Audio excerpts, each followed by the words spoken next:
Recently, I saw someone say that mouth breathing is the root of all evil.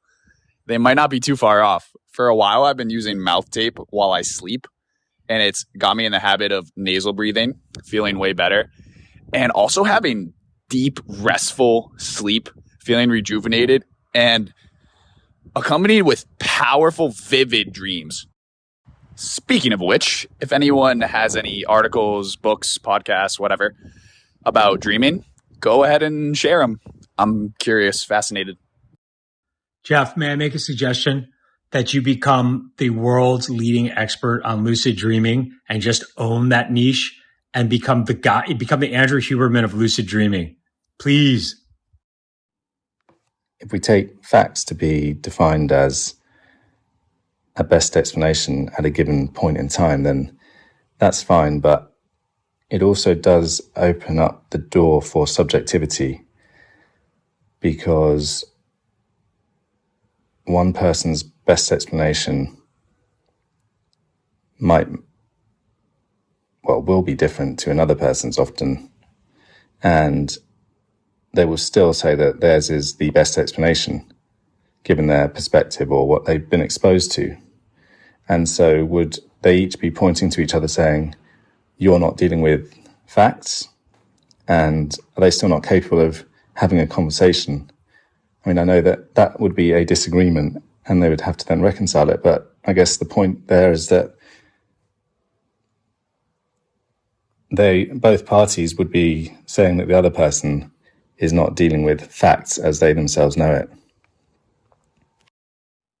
I was interested specifically in the maths in that question in regard to quantum mechanics or the multiverse theory, I suppose, because it may be interference from a different universe, but that interference is still changing the nature of a particle in our universe. And in our universe, with our maths, X is no longer X. And so I was wondering, does that mean that maths is broken at that point in our universe? Thanks, Keith. I appreciate that, and managed to follow at least some of the concepts and themes, if not all the mathematical words. But actually, I think the opening sentence of your initial response gets to the heart of the point, where you say that logic and math comes from the same place. And I can understand what you're saying if you're saying we can't talk about things logical or logically if maths is broken. And I suppose hearing you say that made me want to pick up on the point that there are lots of things that are outside of logic or illogical that we still can talk about. And the best example I can think of is love. I don't know if there's any maths, you may tell me otherwise, if there's any maths that can make sense of love, but we still talk about it. And that's the other thing. Like, sometimes talking about something in terms of precise logic isn't necessary for us to comprehend it or understand it, which was also, you spoke a lot about our need to comprehend things, understand them, have a conversation about it, follow things through to the point limits of logic, and we can't go further. But love is an example where that doesn't apply. And some things I would say they have to be felt in order to understand. You can't put everything into logic. Again, love, but there are things, where energetic practices, yoga, tai chi, where things are happening that are difficult to explain with logic. And you don't need to sometimes, you just have to feel it. So you could ask a yoga master to logically describe what is happening as to why it makes you feel a certain way and achieve a certain mindset, or meditation even. But the chances are they'd probably just say, why do we need to talk about it? Why do I need to explain it? Just feel it. And I think that is another way of helping us understand things, experiencing things, feeling it without necessarily talking about it. Talking is not the only way to understand things. Why do there sometimes exist word-sized holes in language? And I'll give an example. One imagines that the efficient use of letters should be used to express ideas, right? So it's kind of like URLs or domains. The short ones are gone fast because people, they're more memorable, better at spreading memes. So, for example, everyone knows what a champ is. It's a winner. A chump it's a loser, or a patsy, someone who gets taken advantage of. A chomp is a big bite out of something, and a chimp is our ancestor. But what's a chemp with an E? And why doesn't that word exist? Why hasn't anyone associated a meme with the word chemp? I would guess it's because chomp, champ, chump, and chimp are easily distinguishable from each other, but champ sounds a lot like chimp, so it's harder to distinguish. It also sounds like a low-stress syllable inside the word rather than a high-stress syllable, so it's not as poetic or as assertive or as easy to enforce. That said, it is ripe for the taking, so you can take it. Be my guest, champ. Excellent. I love it. I propose, and I'm willing for other people to crowdsource this, and we do it all together. It doesn't have to be my word. It was just sitting there. I just noticed it.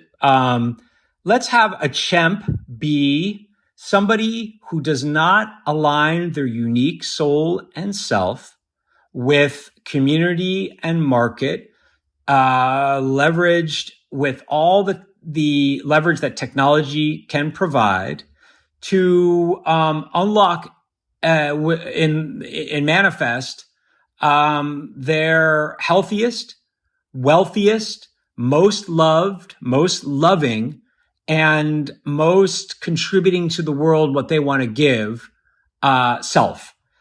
If all you're doing is getting by or not getting by, if you're not aspiring to unlock your potential using technology, if you are very wealthy but unhealthy, if you're very poor but very healthy, if you're not aspiring to align yourself and soul with market and community, then you might be a champ, you might be a chump, you might just be a chimp, and you might be taking chomps, but in the end, you're just another champ.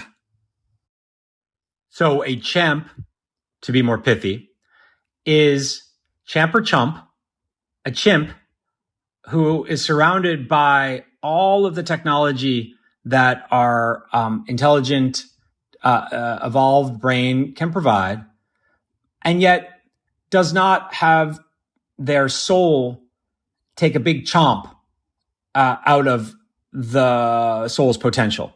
That's a chimp. I agree with you about the love thing, but I was just commenting on Naval's point that if you're having like a back and forth rational conversation and you break maths, there's no point in talking anymore. It's right. Like, well, what do you think? Like, is monetary policy more important or is fiscal policy more important? Oh, well, I think, I'm a pastafarian and I think the universe, doesn't exist from one moment to the next. Now that pastafarian moment to moment person might be absolutely right, actually, in reality, but they're pretty, frustrating to talk to in that sense of a conversation. But if it was a conversation about love, I don't think Naval would have come in and said, well, if it's not going to be logical, we're not going to talk about it, right? A chimp is an e-chimp. I'll spare you the lecture, but this is very Lamarckian. Language is formed on different lines of force than these, my friend. Don't make me get Kumar in here. He'll teach you about batteries and language while he's at it. Look out, cook out. Turn this car around right now. How's it going, man? How's life? How about this app you built? And where is Brian Norgard? Once when I was in graduate school, I was running late to teach a class on undergraduate electromagnetic fields, and I got pulled over by the state cop, and I tried to get out of it. I was like, you don't understand, I'm late for a lecture. And the cop looks at me and says, oh, don't worry, I'm going to give you one. And actually, that and that's right, he shit my pants joke, that's probably the two times I've laughed hardest in my whole life, actually. It was really funny. That cop was really funny.